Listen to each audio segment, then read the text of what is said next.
On episode 166 of the Peak Performance Leadership Podcast, we bring back negotiation and conflict resolution expert Kwame Christian, and he's going to teach you how you can negotiate anything and get through all types of conflicts.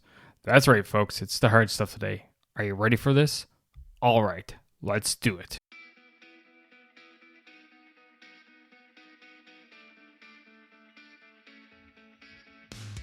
Welcome one, welcome all to the Peak Performance Leadership Podcast, a weekly podcast series dedicated to helping you hit peak performance across the three domains of leadership, those being leading yourself, leading your team, and leading your organization. This podcast couples my 20 years of military experience as a senior Canadian Army officer with world-class guests to bring you the most complete podcast of leadership going. And for more, feel free to check out our website at movingforwardleadership.com. And with that, let's get to the show.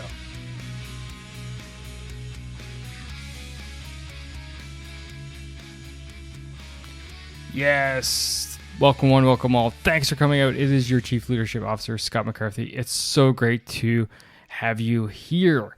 And today, talking about such an important topic, and that is negotiation and conflict resolution. Why? Because everything in life is a negotiation, and there is conflict all around us all the time. And that's not necessarily a bad thing, but at the same time, us as leaders, we want to make sure that we navigate it properly. And there is no person better out there than my good friend Kwame to bring him back on the podcast after, God, so long since he's been on the show. So that's what we did.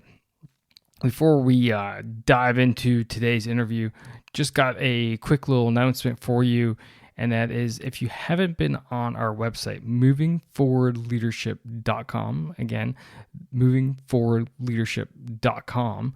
So the website is that's the business name, the podcast name now being Peak Performance Leadership Podcast. Anyway, if you haven't been on the site for a while or ever, go check it out. We have a new resource that is there for you, and that is our 14 days to start leading now. It's a free resource. It's basically a 14-day email course that you're going to be sent every day, with a couple days break here and there. And it's just basically the content that I've created. But for all you beginner leaders out there, I realize that there's a lot of beginner leaders out there who's listening to this show who needs access to, the basics of what leadership is and what it's not, and what are the different styles, and when's the best time to use it, and what's the best one, and what are these three domains that Scott keeps referring to, and why do they matter, and all this stuff. So if you go to movingforwardleadership.com/start, you can check that out, and it's free. It's a completely free resource for you. Pay nothing. You just leave your email address and let the magic happen. Anyway, let's dive into today's episode. We bring on Kwame Christian. And if you don't know who Kwame is, you obviously don't listen to the same podcast I do. He's a top-ranked podcast host himself with the Negotiate Anything podcast. He's a business lawyer by background, and he's heavily involved with negotiation and conflict resolution from that aspect. He helps all kinds of businesses out there to navigate these issues. He is the head of the American Negotiation Institute. So, yes, top level guest yet again for you. We go into topics such as what's changed in the negotiation and conflict resolution space, how leaders can get the pulse of their organization, to determine if there are any issues going on, how to be open-minded in the new world, how transparency can actually help conflict resolution, and the importance of self-negotiation as a leader, amongst so many other great topics. So this is a fantastic show, one that you definitely want to sit back, relax, and enjoy. You'll hear we actually live streamed this months ago in the Facebook group, leadership skills for managers who want to be leaders, not bosses. So if you're not a member of that group, you should definitely come check us out.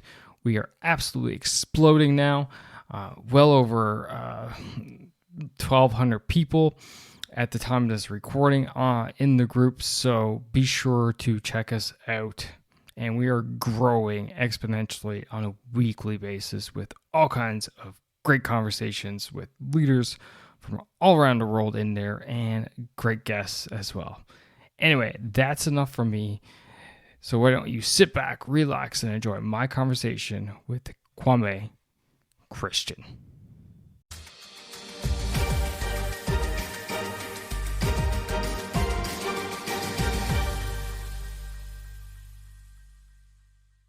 All right, we're live with Kwame. Kwame, welcome back. Hey, it's good to be back, Scott. So we are streaming this live into my Facebook group, Leadership Skills for Managers Who Want to Be Leaders, Not Bosses, as well a group that we are both members of, and that is the Dads Married to Doctors group. So shout out to both those groups today for checking us out. Yes, good to be here. Good to see other people in the crew too.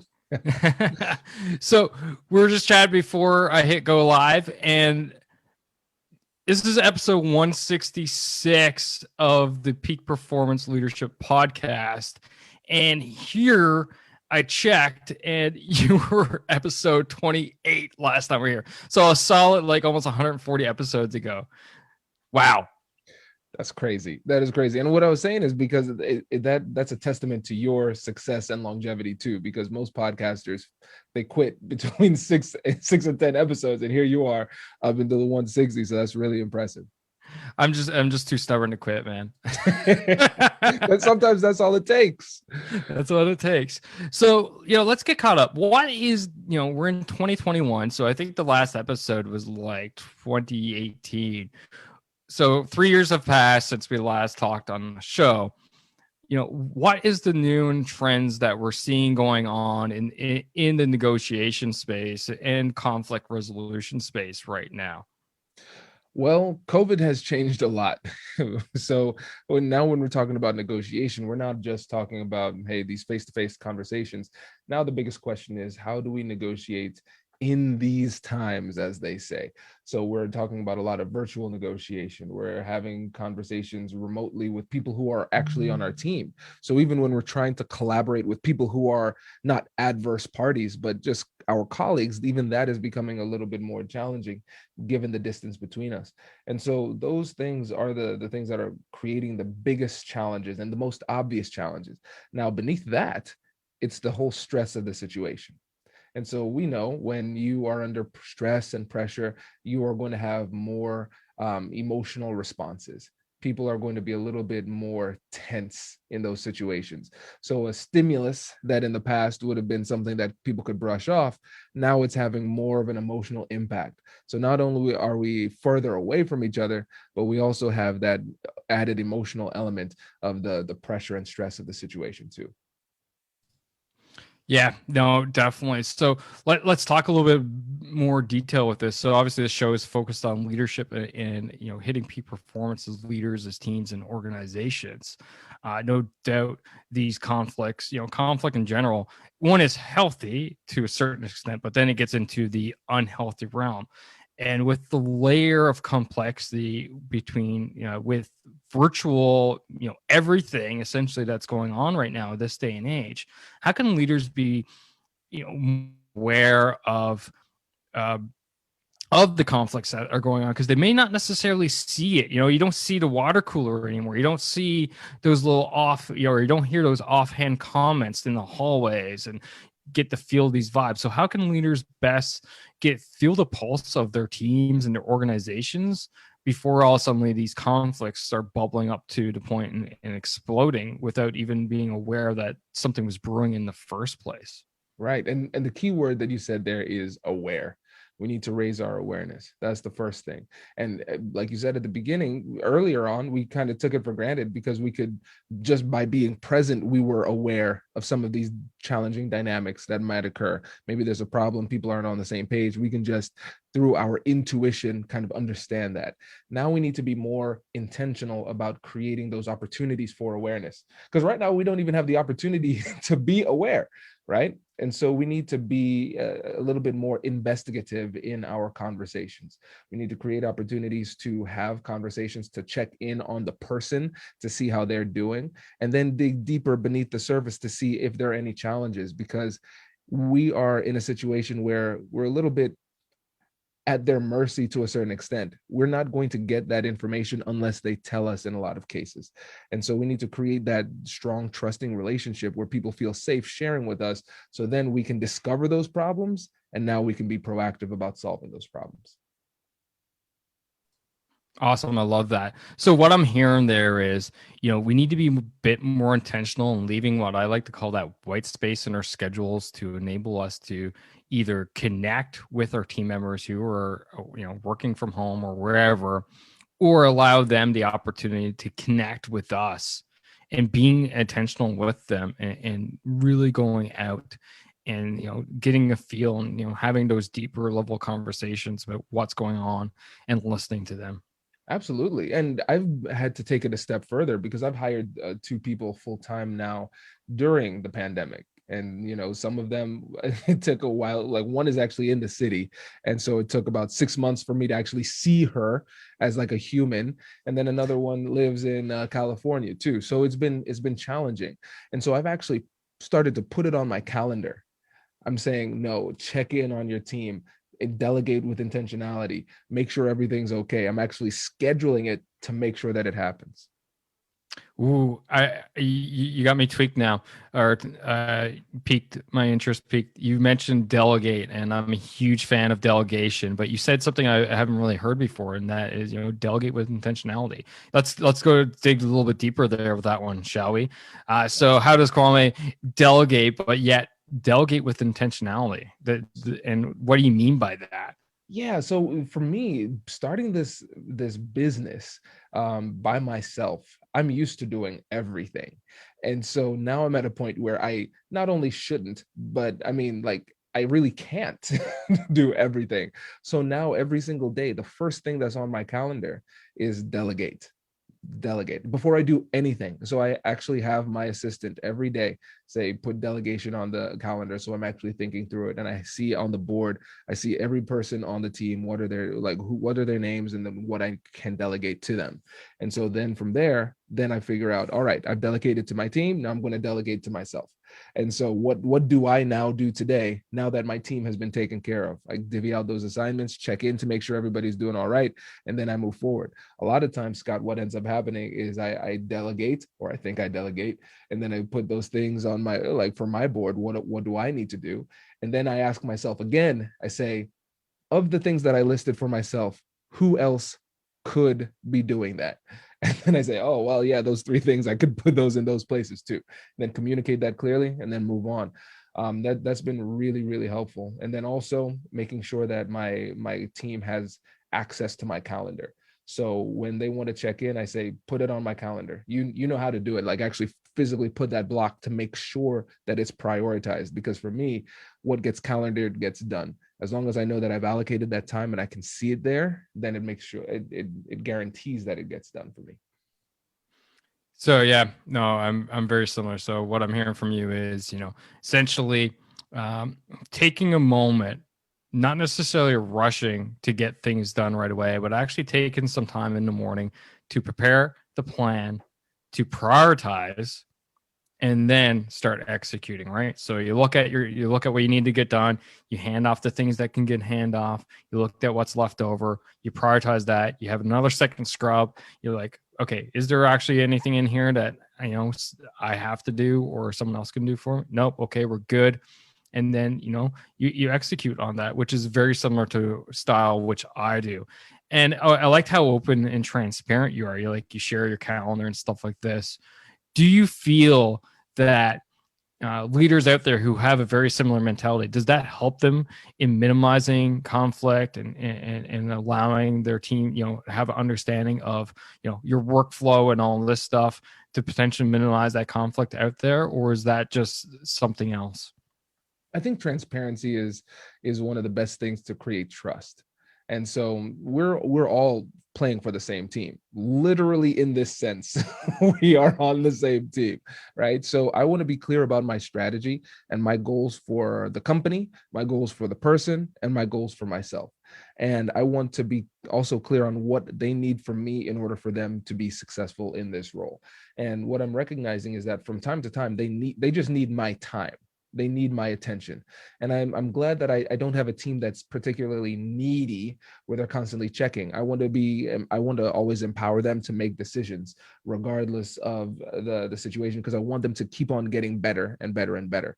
And you're a parent, so you can appreciate this. I tell people all the time that for me and with my son Kai, we actually have another one on the way too.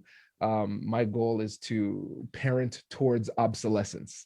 And so what I mean by that is I'm going to be very hands-on, of course, a very loving parent, but then my goal is to make him self-sufficient so he can start to make proper decisions on his own without always having to look to me to make those decisions for him. I think about it the same way with my team. So I know at the beginning when they're starting to work, they're going to need a lot more guidance.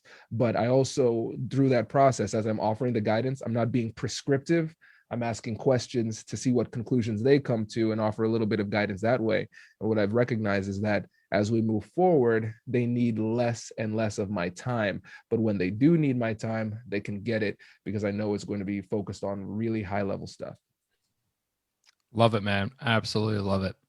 And I couldn't agree with you more. I like that prescriptive part, but I also like, parroting to obsolescence. I have a very similar mentality. And by the way, congratulations! Didn't realize Thank you you. have another one on the way. So I can hear the guys in the group cheering right now.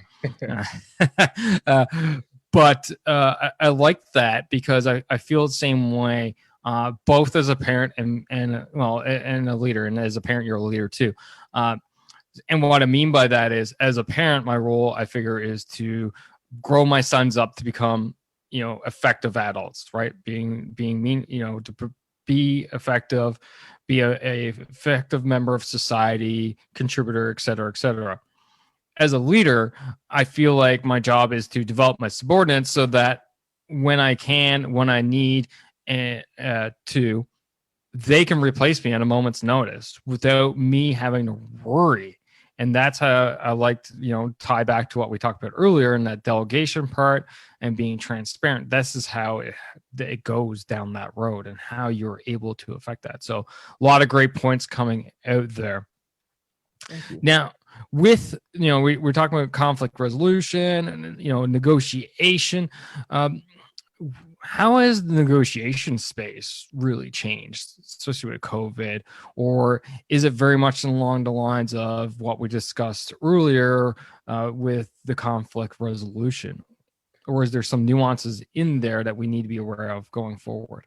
Yeah, this is funny because this is something that I was actually talking to another friend about. Actually, he's a negotiation expert uh in Canada. I forget exactly where, but his name is John Pierre. And he was saying that the negotiation space is kind of unique in that it doesn't change that much when you think about the institutional knowledge that's out there, from universities and from the thought leaders of old.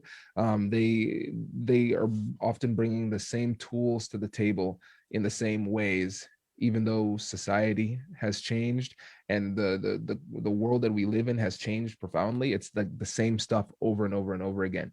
And the reality is this: the fundamentals of negotiation haven't changed. The fundamentals of psychology haven't changed, but society has changed. So those fundamentals are still going to hold true, but they're going to be tweaked slightly based on how society has adjusted. And so what I found is that there are very few people who are kind of trying to adjust with the times, still adhering to the fundamental principles that work, the tried and true methods, but also tweaking them to address the new challenges and situations that we have. So long story short, the reality of negotiation has changed, but in many ways a lot of folks who are negotiating haven't changed. And that's one of the biggest challenges that I'm seeing today. Right, right. So what we have is, potentially some different methods have changed, but the actual interaction part of it, but the people have not changed, right? So Exactly. right. Exactly. Yeah.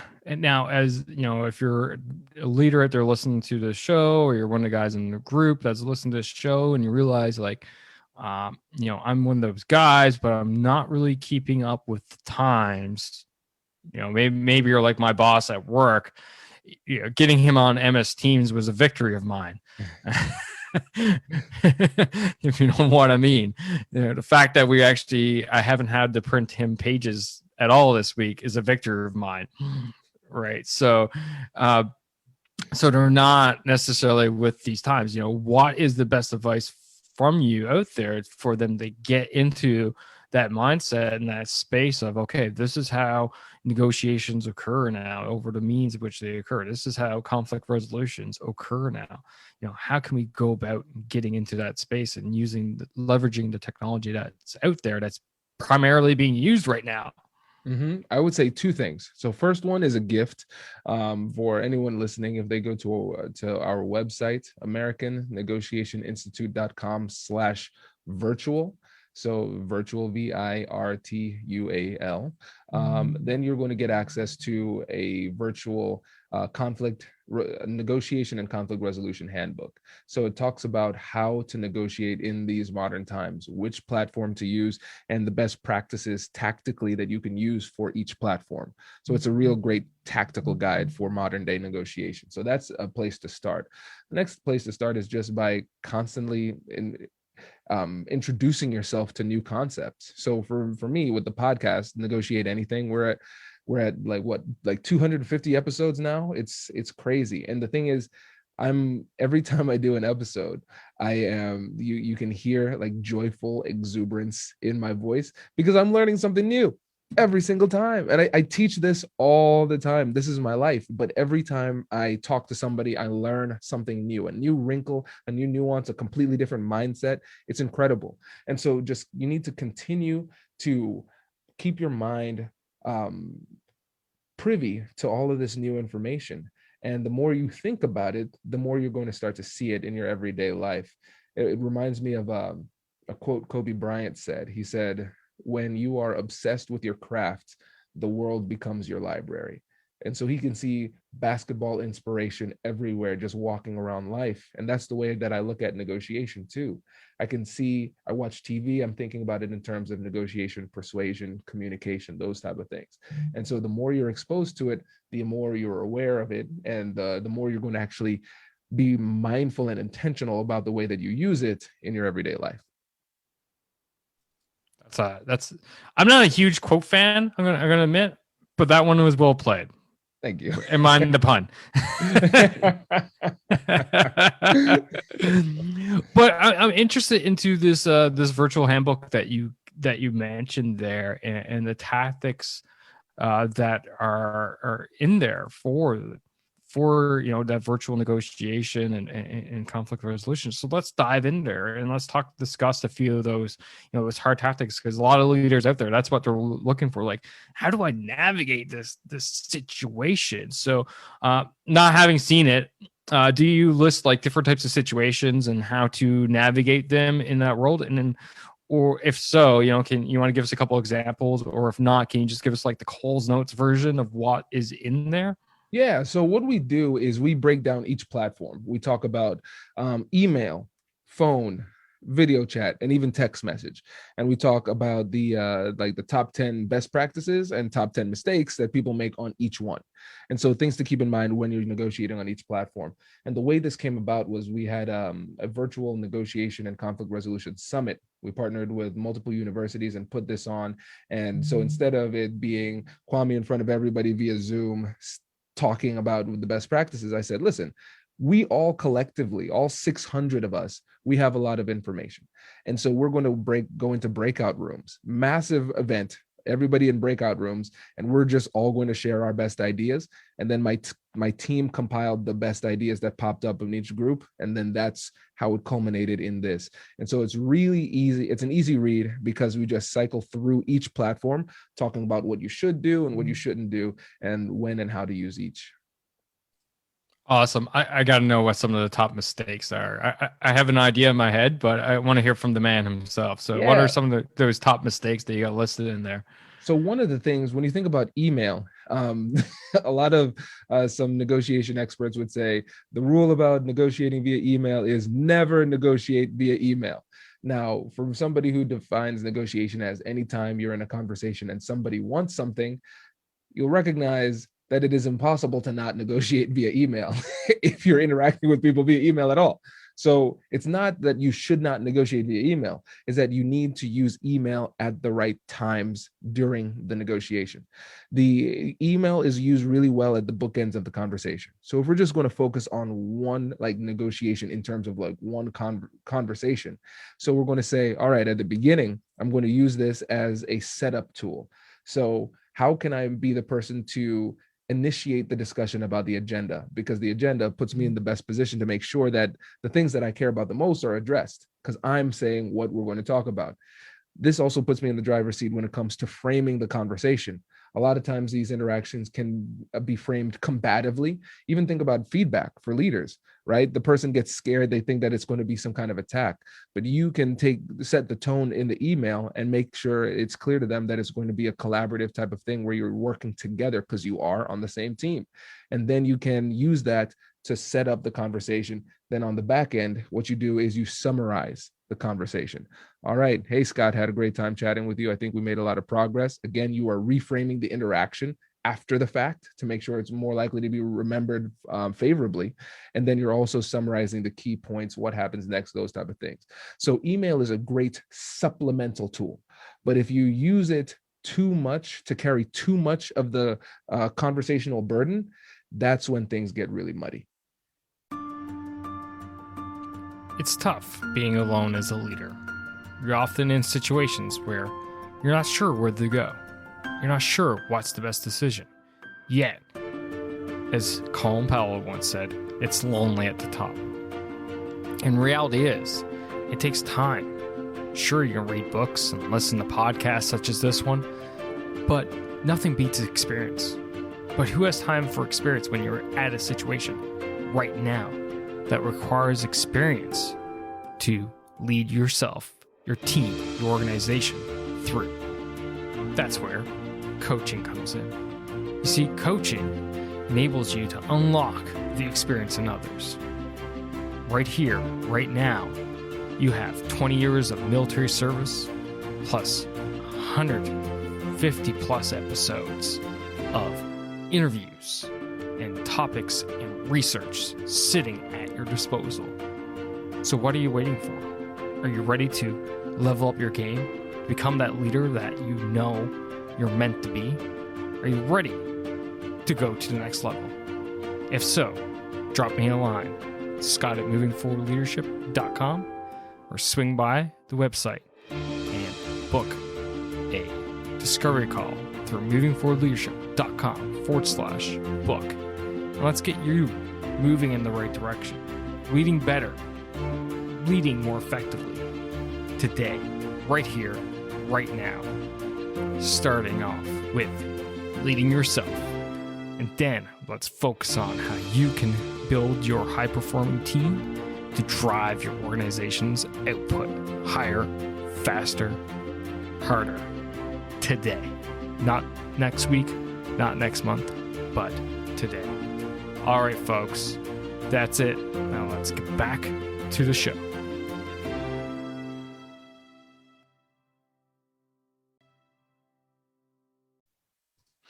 Yeah, I like that and that tactic for sure, and I've used that in the past. Actually, an old mentor of mine, boss of mine, I should say supervisor. I'm so against bosses on the show, but but anyway, so former mentor / supervisor of mine, got me into that habit of, okay, you had this face-to-face meeting. Now go back, summarize it in your words, fire it to them, and have them agree to that. And the reason for that is so that you don't have these disputes, a week or two, because sometimes you do these initial talks and you may not talk for weeks on end. And then suddenly you come back, you have your notes there. And, mine, like, I swear I have the doctor's writing in the family. So half the time I'm wondering what the heck I wrote down if it's been 2 weeks or so. So at least then you have that, yes, this is how I've interpreted our conversation. Do you see the same way? And then maybe they may come back with the email saying, no, like that's not how I took point three. Like point three is, to me, that was your task to do, or you're going to take care of that, or whatever. So that enables us to now get ahead, be proactive, vice being reactive, which is, as leaders we need to be, especially if you want to hit that peak performance, and get ahead of it and preempt potential conflict down the road.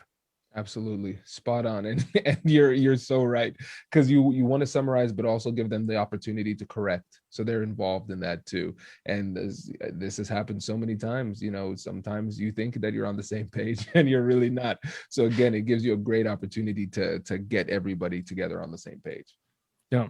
Now, one of the situations that pops out all the time is that misinterpreted text message. Like, and you're breaking out laughing as I say it, right? Yep.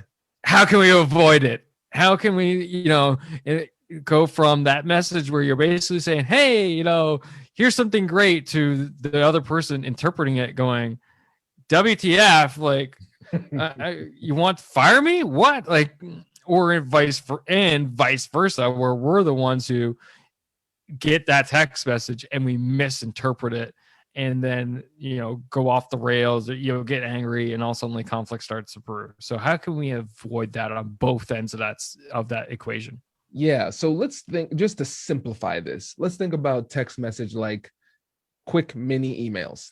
That's essentially what it is, right? We still don't have that context, but it's just text based, just like an email.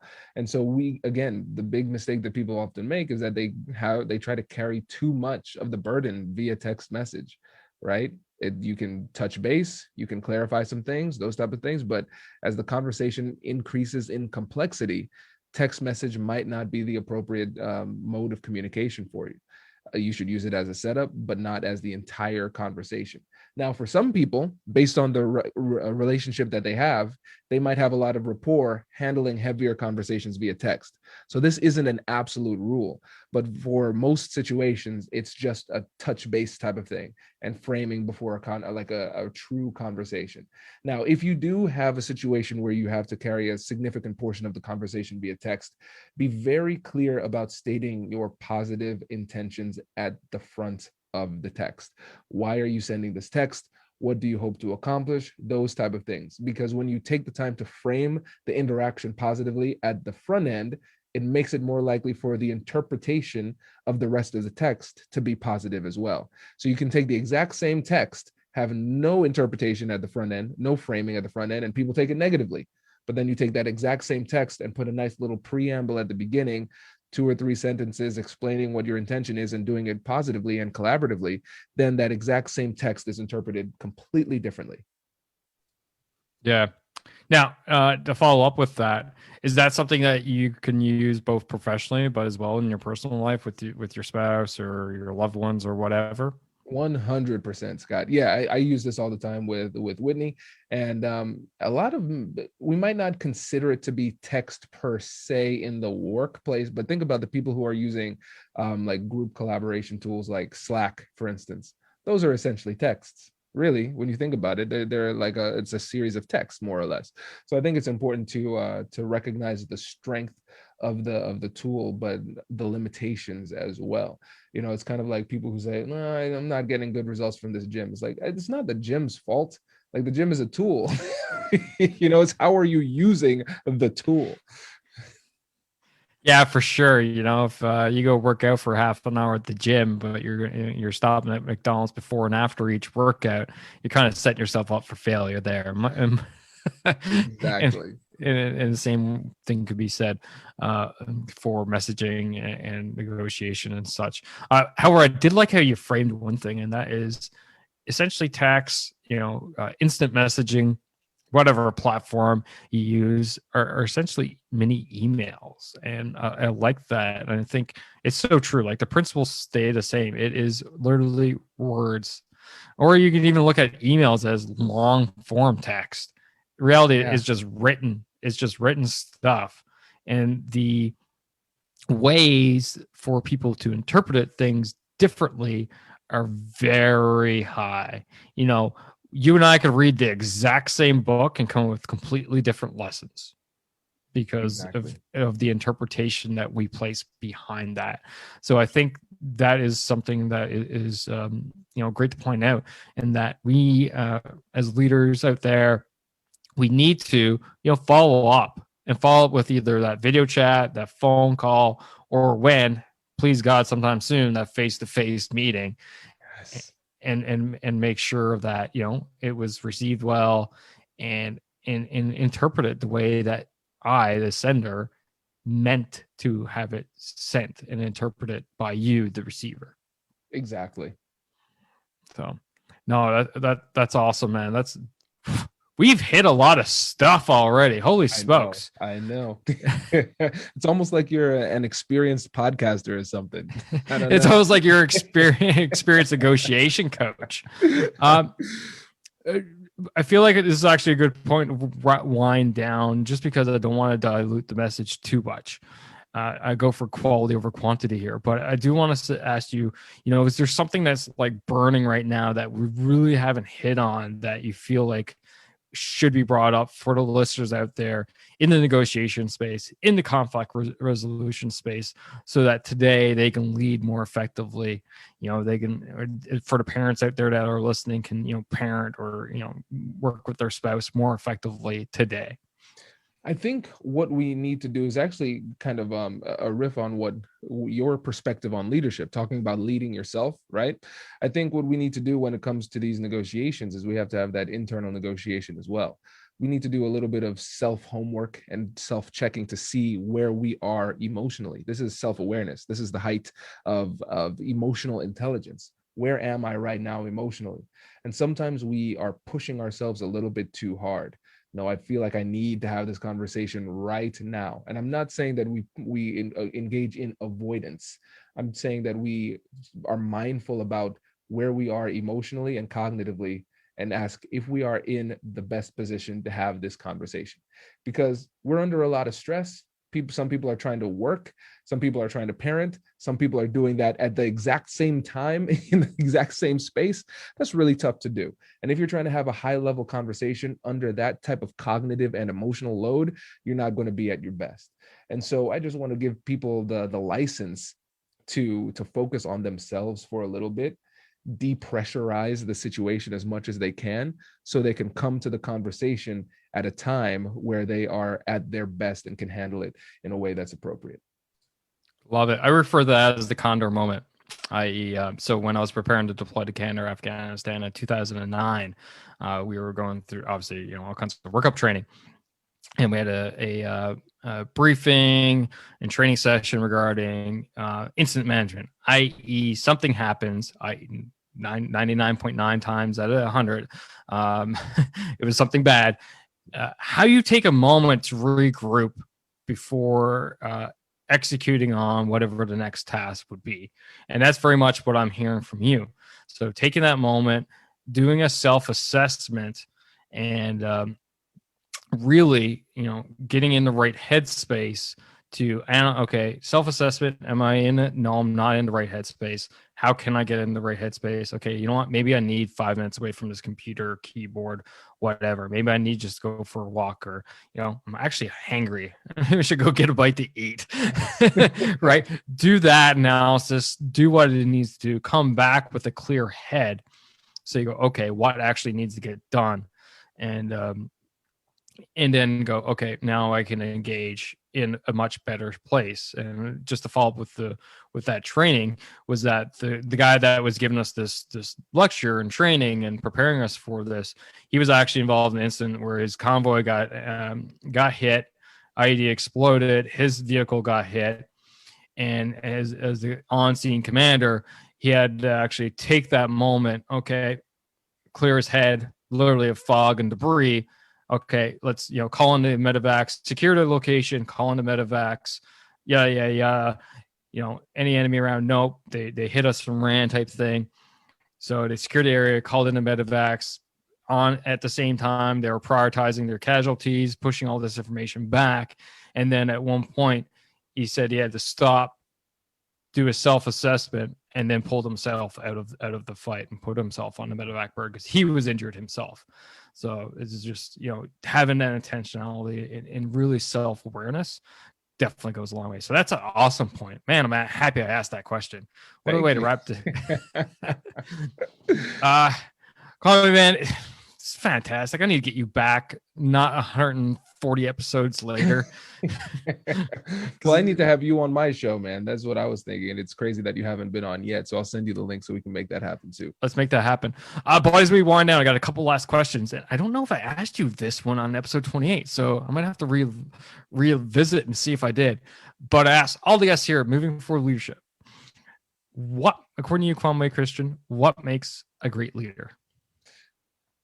I think the easy answer is listening, but I'll take it a little bit deeper and say humility, because if you have humility, it encapsulates a lot of different things. If you are humble, then you will listen because you don't assume that you have the answer. That's a big thing. If you're humble, that means that your ego is in check and you're going to be a little bit more open and transparent and vulnerable because you don't see it as a threat to your identity and who you are. That's another thing too. And so when I think about what makes a great leader, I want to think about those things that are at the core that actually lead to the behaviors that need to be done naturally. Because if you have humility, then the proper behavior will flow from that. Man, you take my pedestal and preach. Love it. Absolutely love it. All right. Final thing is, how can people find you? How can they follow you? How can they be part of your journey? Shameless plugs, fire rounds. It's all about you right now. Fantastic. Well, check out the Negotiate Anything podcast. It's the top negotiation podcast in the world. We have we're going to be 5 episodes a week starting next week. Crazy. Also on LinkedIn, very active on LinkedIn, trying to give as much free content out as possible. And then if you're interested in learning more about negotiation, or your company might be interested in a training, check out the AmericanNegotiationInstitute.com. We do negotiation and conflict resolution trainings at different companies. So we'd love to work with you. And for you, the listeners, easy as always, just go to movingforwardleadership.com/166. 166. Oh, man, pleasure. It's an honor. It's been so much fun having you back on the show. We're going to tighten this up and get you back on again sooner than later. Likewise. Thanks. Appreciate it. Take care, man.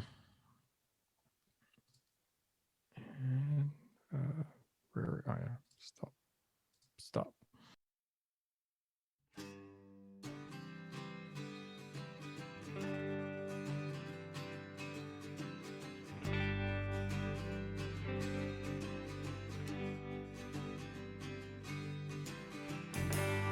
And that's a wrap for this episode, ladies and gentlemen. Thank you for listening. Thank you for supporting the Peak Performance Leadership Podcast. But you know what you could do to truly support the podcast? And no, that's not leaving a rating and review. It's simply helping a friend.